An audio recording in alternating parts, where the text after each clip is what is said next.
Come on, this is a mom and a daughter, also surrendered by a woman who was rescuing ferrets and had no more space in her home, and they've been here for about 5 years. And I have found that once a pair comes together, about 90% of the time they will stay together throughout their entire life. So it's not a great idea to separate bunnies that have been together unless it turns into a reproduction issue. So mom and daughter have lived here, and this is their area of the Rabbitat. Mocha Mary came from a breeder and was very neurotic because she had hormonal issues, so she had to be spayed immediately when she got here. She was aggressive, and once she was spayed, she's happy. But many of these bunnies the females have not been spayed. It's not necessary to spay a female unless she has hormonal issues. But all the males are definitely neutered. We do not have any reproduction in this project whatsoever, except for one minor accident where I missexed a bunny. Oh. Here we go. There's some for everybody. What are you doing? You didn't get one. Oh, good morning. Oh, come on. Mocha Mary growls at everybody. She's like a little dog. Oh, those two are fighting. Yesterday they were getting along great. Today they're chasing each other. I'm not sure if it's just exercise or really dominance. Here comes Sashimi into the rescue, into the mix.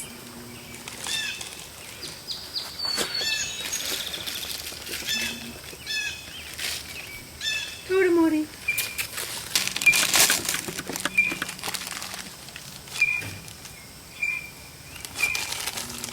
Good morning.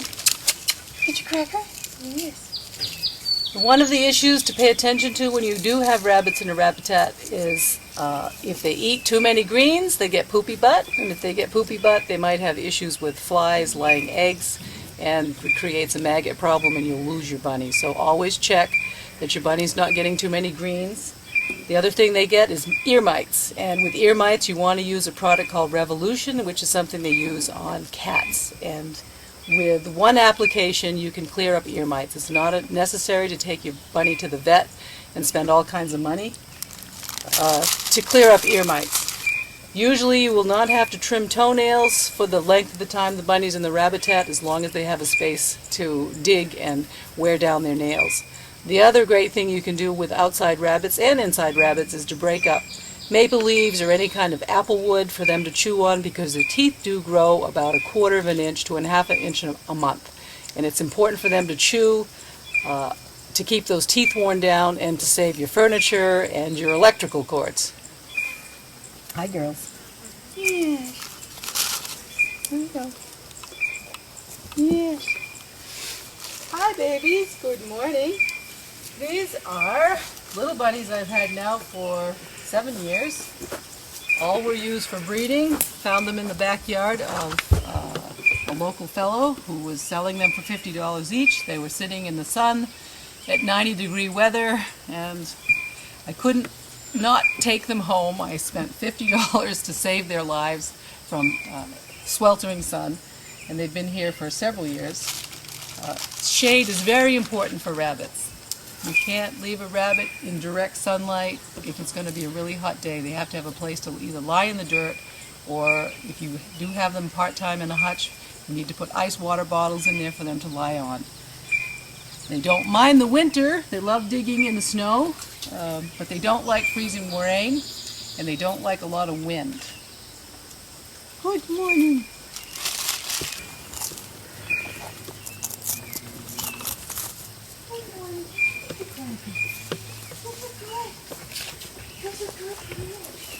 Come on, I help.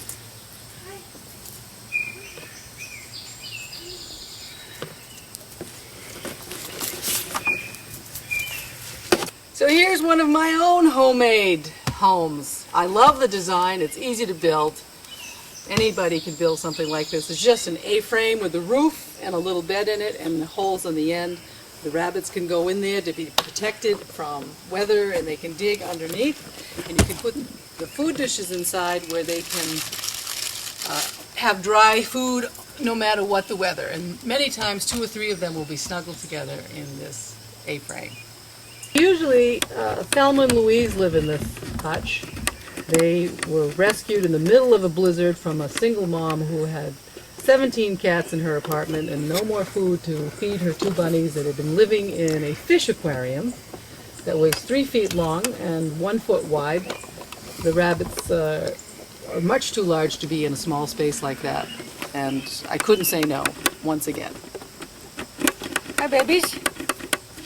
The best thing about the Rabbitat is I can sit in my tub at night before the sun sets and look out the window and see my rabbits running with joy and playing and having a natural life with a lot of freedom and playfulness, and it brings joy and sanity to a crazy world that we're living in, seeing our pet animals live in a safe place. Hi, Nose, come say hi. What's that? That's Tiny. Come on, Tiny. Yeah, she's a little tiny thing. Oh, let's have a taste. Yeah. We like baby talk. Did you get your crackers? Come on, get your crackers. Everybody gets one. Everybody gets a cracker. Yeah. Oh, so good. Tiny lives here with her friends. They're separate because I have some bully bunnies that would hurt these little fellas. So they have their own separate space.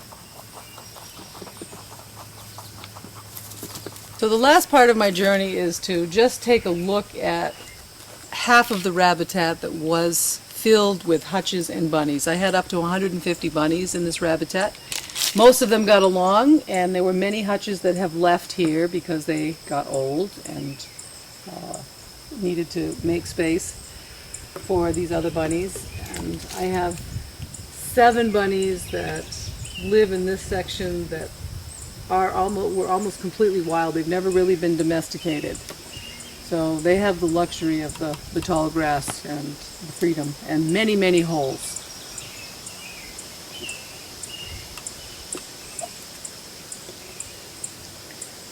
Good morning.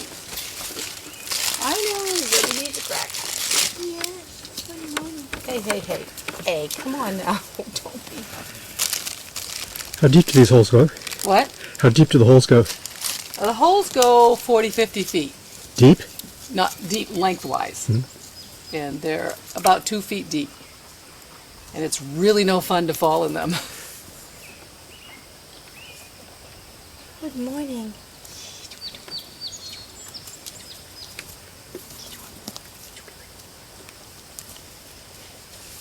Have to have a good size rabbit shed with the goodies that they love. And I've got all kinds of food in here, which I get in the morning. I have treats, delicious treats, and fresh hay for the bunnies they get every day, and regular pellets. And I keep all my medications here for when they need shots or eye drops or any kind of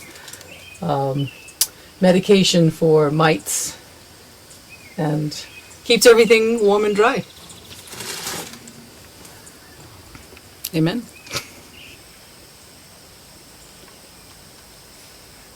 So one of the last things I would like to say about having rabbits out in a natural setting is that most of the weather they love. And in the winter they dig in the snow, they roll in the snow, they build igloos. They wait for me to come out in the morning after a snowstorm. I see no bunnies, and then all of a sudden they hear my voice. Everybody comes out of their hole in their place of warmth and safety. So this is the Rabbitat with right now I've got 55 rabbits right at the moment. I'm used to saying 100, but we're down to 55, and it's a great life for all of us.